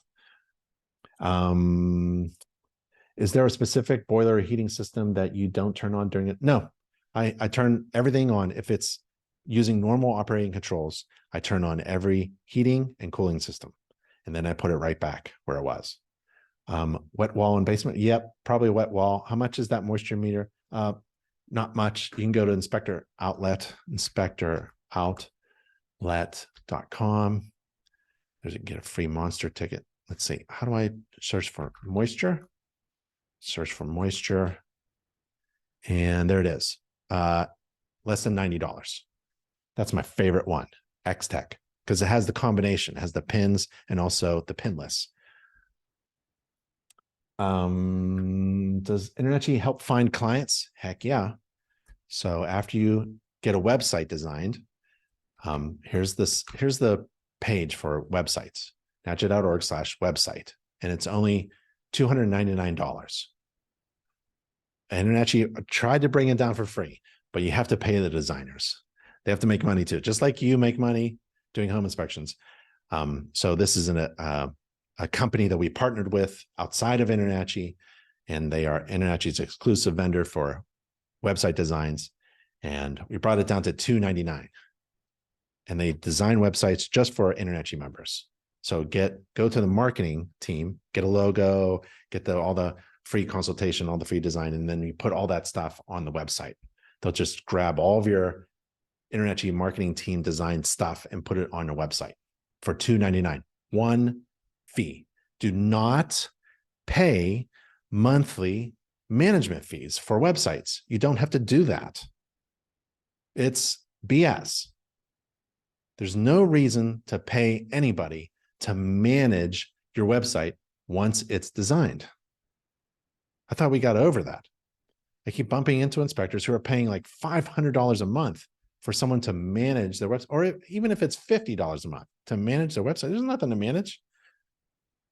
So what our vendor does is they build you a website for $299 and put it in your account, Wix account, Wix.com. You can build your own website right now, Wix.com. Go to Wix.com and start building your website. Make an account and build a website. It's $16 a month. That's the hosting fee that Wix will charge you. $16 a month. It comes with a domain. $16 a month. That's it. Go ahead and build your own website. Wix.com, start your own website. You're going to pay about $16, maybe $20 a month. That's it. That's all you pay for. Now, if you want a website designed professionally by InterNACHI's official vendor, you want it designed right, you want a design that schedules clients, $299 one-time fee, and they put that designed website into your Wix account. It's up to you. Go to Wix.com, make an account, design your own website, or hire InterNACHI's partner to design a website for you. Do not spend a lot of money on websites. You can build them yourself, but I wouldn't. Remember, delegate. That's the key to success. Delegate down for $300, less than a home inspection, one-time fee. Hire InterNACHI's inspector website builder. Have them build a website in your Wix account. You control everything. Don't let anybody own your domain or your website. Don't let anybody tell you you don't have access to your website. You don't have the analytics or something. Inspector Website Builder provides SEO designed websites. They include the SEO. It's no big deal. Don't pay for SEO. It comes with it. What you have to do is get Google reviews. So that means you need clients. That means you have to do inspections. If you're new, just do free inspections for your neighbors. Get 10, 20 neighbors, 20 inspections for free, 20 Google reviews. Put that on your website. You're doing well. Don't worry about SEO. All right. How did I get on this? Somebody asked a question about websites. Oh, no, leads. Okay. So you get a website and then you go to nachi.org. Let's see. How should I'm going to take you here first. nachi.org/everything. Go to nachi.org/everything. Step 5 is you get a domain, you get a logo, you get a website, and then you get free job leads. nachi.org/everything. Step 5, you get a domain. Here's how you get a domain. You get a business logo. Here's a link on how to get a business logo from InterNACHI's marketing team. You put that logo on your website. How do you get a website? You click that link. InterNACHI's official vendor for website designs. You update your InterNACHI member profile with your name, your company name, your phone number, your address, your email, that logo, and that new website. And then you list the zip codes or postal codes in that dashboard profile. Now, InterNACHI gets to work. We are out on the internet looking for people who are searching for a certified home inspector in their zip code, in their area, and we send them to you if you have updated your profile with your website. That's why you need a website. And then we teach you how to get a Google business profile and get Google reviews. It's very easy. But nachi.org/everything, step 5. That's the fun part. Those hams are great. I know, they look delicious too. Can you transfer a website to internet? Yes. Inspector Website Builder. Yes. IWB Inspector Website Builder. Okay. Okay, let's go back. Let's try to go faster. Okay. We're going to go faster now. Hold on. This is the electrical panel. 100 amps. One finger means 100 amps. There's no more room. I think the 40 amps maybe for, I don't know. Here's the AC. What is this for? I don't know. Is it the electric stove, air conditioner? I don't know. That's the air conditioner. So this is not labeled properly. We need labels so that if you need to turn something off, you don't have to guess, right? What does 7 mean? And then there's a 14 on a 20 amp breaker. It makes no sense. So it has to be specifically identified. All the breakers, according to code, you're not supposed to comment on code. Every breaker should have a specific, unique identifying label. So I have a question for you. If you are attending the live webinar, you can see the question. If you're not, you're out of luck. It's a question about the dead front cover. And the question is a home inspector required to remove the dead front cover from the main electrical panel? Yes, no, or not sure. Are they required to remove the dead front cover? No. Yeah. I don't know. So put in your answer. All right.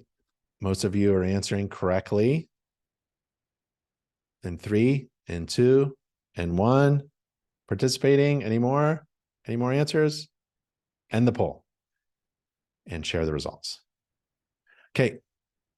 You got it right. Most of you said no. You are not required as a home inspector to remove the dead front cover from the main electrical panel. So those who said yes, you don't have to. You'll find that many people do, though, right? So I do. I remove the dead front cover. It's hazardous, it's dangerous, don't do it. I'm not recommending it, but you are permitted as a home inspector to exceed the standards of practice. There's that extra cable. It's 30 amp breaker, double tapped. What I'm really looking for is aluminum wiring, solid branch circuit, aluminum wiring, and big fat breakers on small gauge wires. I'm also looking for paint spray, overheating, indications of overheating, or arcing, or sparking, or melting, or corrosion, or water, things like that. I just want everything looking good, just like it was installed yesterday. No one should be going in there and changing things. No homeowner should be adding things like this. They're adding an electrical line to a breaker, right? So we don't want any double taps, especially from the homeowner without a permit. Okay, so we have a fireplace section. Remember the fireplace? Well, it's really a fireplace or chimney. So this is the chimney of the heating system. Remember that is cracked interior flue, and the interior flue is cracked and damaged. That's no good for the heating system, and the flashing. And this is the fireplace. Remember, this fireplace had creosote on the top. That's an awesome picture. That's going to catch on fire. It's going to be like a big torch coming out of the fireplace chimney. And then flashing is no good either. And then there's the fireplace. I can't see inside the fireplace. They have an insert, a cast iron insert, and who knows what they're burning in there. It's clean now. I think they're burning more than just candles.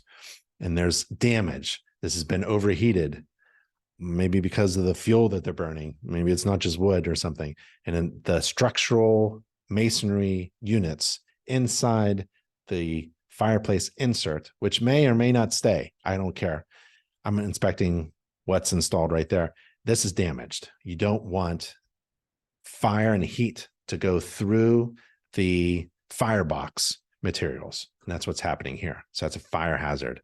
Got a couple fire hazards there. Attic. Here's an attic access panel upstairs, hallway near the bathroom. It's not insulated. It's not weather tight.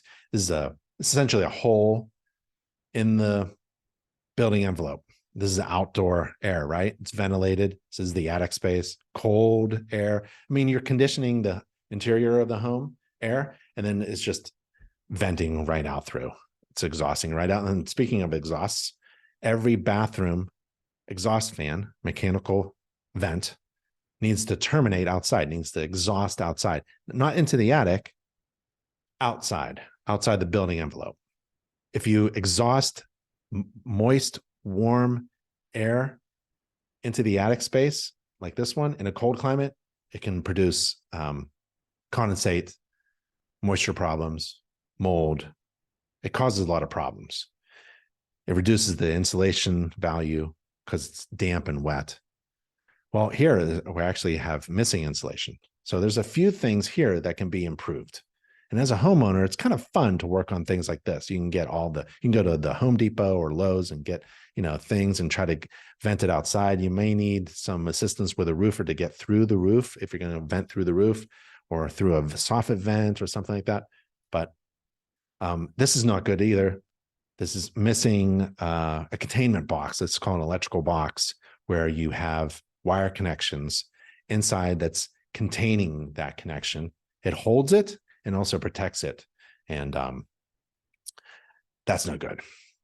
So this was not installed by a professional, right? So that, no big deal. It's not a deal killer. It's just something that needs to be attended to, okay? So you got some insulation in strange places, but There's some insulation there. This is the exterior wall. I don't know why they're insulating that. This is the ceiling of the bedroom, probably downstairs or the second floor, the upper floor. So that's good. You don't have to seal the rafters.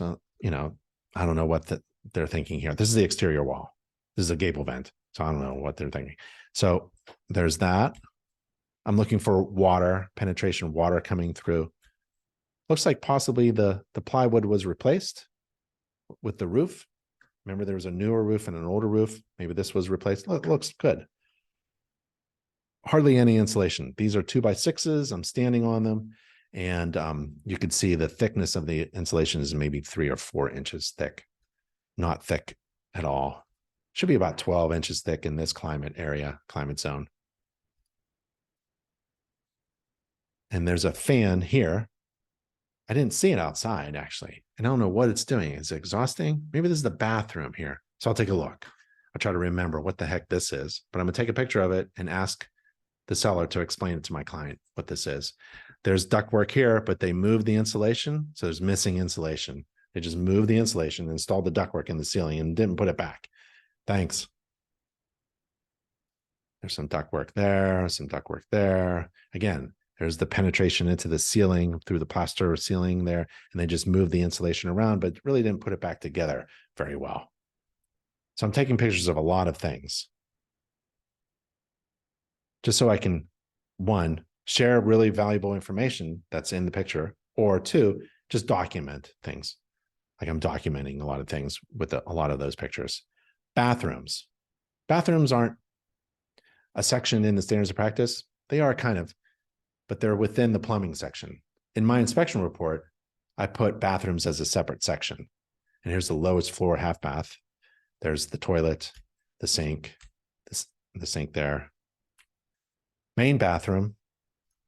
There's the toilet, run water, hot and cold water to the sink, hot and cold water to the tub and the drain and the valves and the drain pipe. And then the GFCI did not work because that needs to be replaced in the bath.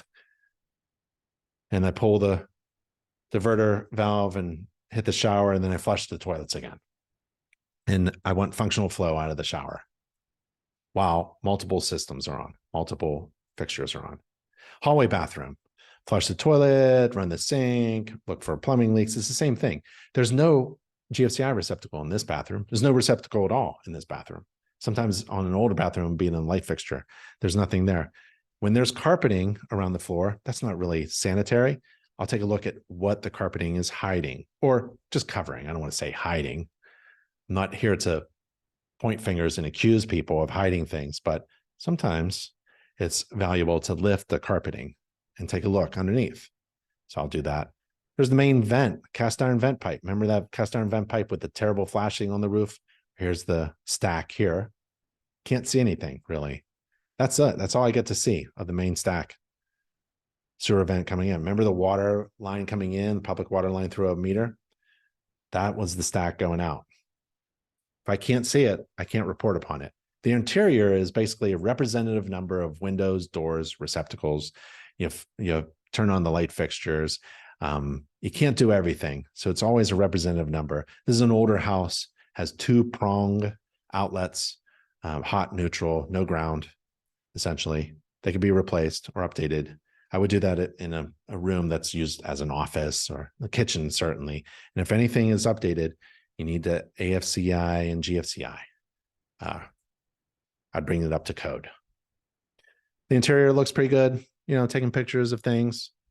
I don't see anything major, kind of providing information that kind of documents the condition of things and where the furniture was, because, there could be a hole behind this mirror. I have no idea, but I'm not going to move furniture during the inspection. It's not part of my, but if the seller, has a hole there and they put a mirror in front of it, well, we're going to see that during walkthrough. A closing walkthrough is a great opportunity for a home inspector to provide more information to their clients. So when I schedule a home inspection, I ask them to schedule a walkthrough, which will be just before they close, like before they sign their name on the line at the bank to buy the house for sure. they get one more chance to walk through the home, and I will provide that service for an additional fee. And it's a great way to hire new inspectors, and they'll do a walkthrough. It's an easy, no report. Unless something is wrong, then I'll write something up in a letter format on a letterhead. And it's a good service. And it provides my client that extra information that, okay, you know, the seller moved out. Now we get to see things without furniture. And maybe we find things like a hole behind a mirror that was there. So now I'm scheduling a home inspection with ancillary services, and I'm scheduling a pre-closing walkthrough. And I'm telling my client I'd like to schedule an annual home maintenance checkup. I'd like to come back in 1 year after you move in, make sure everything is okay. I'm not scheduling one inspection. I'm scheduling at least 3. Home inspection, pre-closing walkthrough, annual checkup, and I got my original ancillary services with my home inspection and my ancillary services like radon and termite or pool or mold, right? So that's another way. There's only 9 ways, really. I don't know if I can list all 9.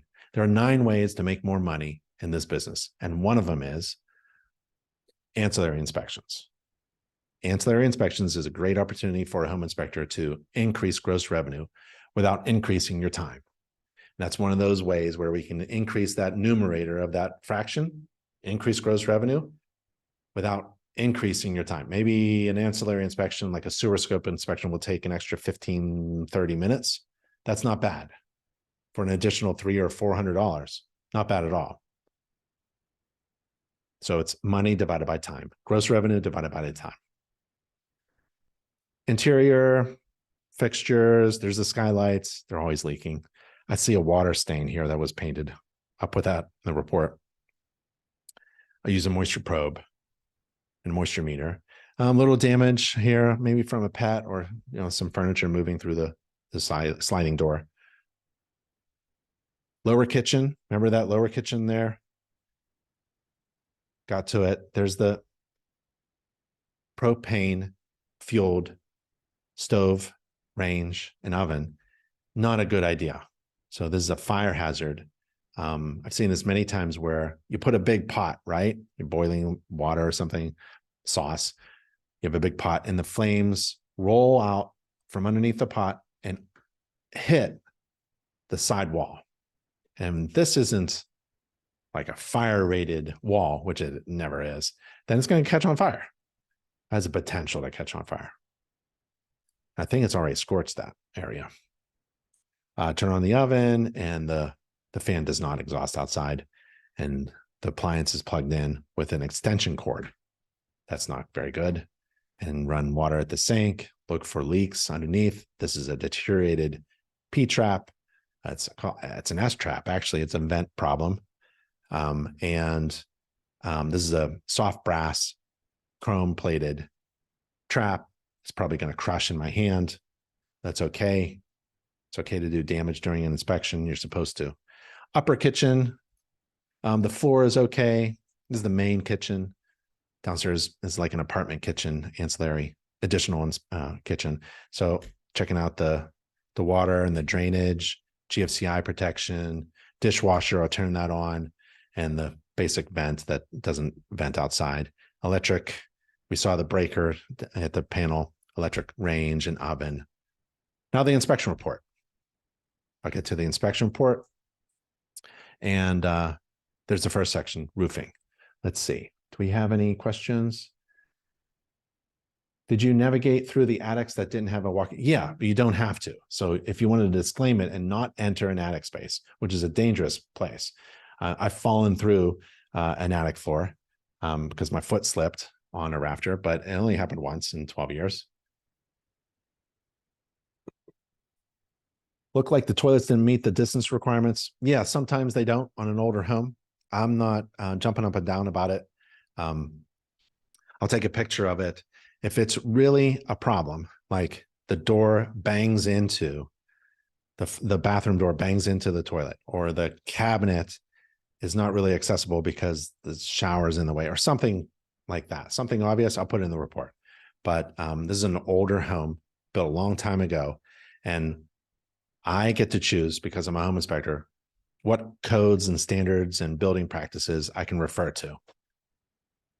It's very difficult to change the bathrooms in an old home. It's basically tearing out everything and replumbing. So that's probably where I don't mention things. What I do mention in relation to code during a home inspection are things like smoke detectors. Now, when this home was built 40, 50 years ago, there was probably something about a smoke detector. You need one in every house or something. Now it's every bedroom, the hallway, outside the bedrooms, every floor, like GFCI protection. When this home was built, ground faults probably didn't exist. Let's say I'm inspecting a home that was built 100 years ago. Well, there is no GFCI protection, right, in the bathrooms or the kitchen, but it's easy to install. There are no smoke detectors, smoke alarms 100 years ago, but it's required by code. And it's an easy thing to install. And it helps save your life. 100 years ago, you didn't need any handrails on any stairs. You just go for it, running start. But now, we have code because, unfortunately, usually firemen get hurt in a home or building, and they change the code based upon people getting hurt. That's why I really respect building code. They change the code also to make sure that buildings function better, that they're essentially healthy, as healthy as possible, and safe and functioning. And that's what a home inspector is really into. I'm really into helping my clients with their home. How does it work? How to maintain it? Making sure everything is as safe as possible, functioning without major defects that I can see, and healthy as possible. And if it's an old home that's missing ground faults because it was built way back then, I'm going to, as a home inspector, recommend installing GFCI receptacles according to modern code requirements, because it's an easy thing and it helps save lives, just like smoke detectors, just like handrails. And if the insulation is missing, because back then we didn't insulate anything, 100 years ago, we didn't insulate attic spaces, and I'm inspecting the home, I'm going to report upon the missing insulation.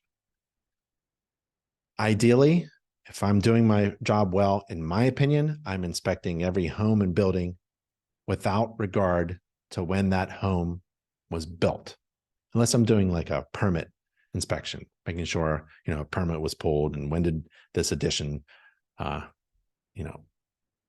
did the addition take place? Someone installed a deck without a permit, but so when was it built? If I'm doing something specific like that, I'll pay attention to the date. But ideally, I'd be performing a home inspection without any regard to when the home was built, so that when I'm inspecting an interior guard and the space between the spindles of the interior guard is 8 inches, large enough for a small child to fall through, I'm going to inspect that house without any regard to when the home was built. Because that home, with that fire hazard or that electrical hazard or that safety hazard, was built to code back then. But now a child can fatally fall through the guard. As a home inspector, I have an opportunity to help my clients, and I'm going to comment upon observations without any regard to when the house was built. Okay, here's my inspection report. We'll go through this. It's been 2 hours. The class has been going on for 2 hours. I really appreciate it. Let's get through the inspection report. I wanted to share the actual inspection report that I wrote. So here's what it looks like. I throw in as many pictures as I can. The pictures that I do throw in are like, if the system is really good, I'll put in like 3 or 6 or 9 pictures of good pictures. But if there's a problem, I'm definitely putting a picture in there. I might skip over If a bathroom is okay, I might not put any bathroom pictures in there. But if there are defects in the bathroom, I'm putting those pictures in there. A picture is supposed to help me communicate the most important things. And the most important things, frankly, are the problems. So if there's a problem, I'm going to try to attach a picture to the narrative or group of sentences that describes the problem in my report, so that the picture helps make things clearer to understand, right? My report should be easy to read and clear to understand. So remember the metal roof, and remember this. Yep. There's the chimney stack, all the cracks and the flashing. There's the interior flue liner holes. There's the fireplace chimney. There's a creosote. So I got those pictures in there for sure. There's the sump pump discharge. You got to maintain that. A few things like ground faults, right? The steps, remember the steps, missing handrail for the first few steps. And there's the crack. So like, there's minor things like this one. There's major things like GFCIs, right? There's the garage. Correction is recommended. No GFCI protection. There's the heating system. Here's 3 pictures in a row, and then components. Like here's the pictures of the system, and now I take pictures of the components. There's the thermostat. There's the shut-off switch. There's the burner. There's the burner chamber. You gotta monitor that. There's the circulating pump. There's the damper on the flue connection. There's the other expansion tank and the service record and the pressure and the tank, oil fill tank. And there's the correction with the vent pipe, right? The fill pipe is the vent pipe isn't high enough, essentially. And there's a lot of other things, and I take a picture of it. There's a dirty air filter. No recent service. Every heating and cooling system should be serviced and cleaned every year. If I don't see a recent service tag, I'll make a recommendation to get it serviced and cleaned. And there's the water coming in and the domestic coil, and we need to install a valve, a mixing valve, in order to reduce the temperature of the scalding hot water coming out of the boiler. There's the electrical hazard there with the overhead service conductors.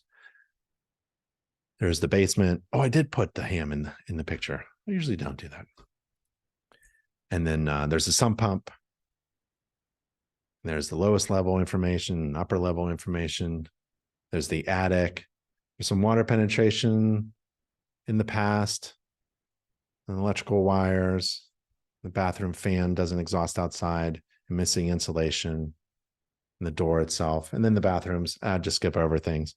Drain stopper wasn't working for me. And the kitchen downstairs has that clothes washer draining into the sink. Smoke detectors. And then there's some illustrations from InterNACHI's gallery of illustrations. So if you wanted to have a gallery of illustrations, it's right there. So this is really nice. And these are downloadable to help you explain what you are observing. Additional information. Just overwhelm your clients with information that's of value to them. It's an infrared camera there. It's what a tankless coil is in the boiler to make hot water. Air conditioner, and there's a sump pump, and talking about the floor joists. And there's a report conclusion, and I remind my clients that I can't see through walls and that I should come to the pre-closing walkthrough. That'd be really good. And then I leave a letter for the occupant or the seller, the owner, saying we wore indoor only shoes essentially, and we put everything back. And that's it.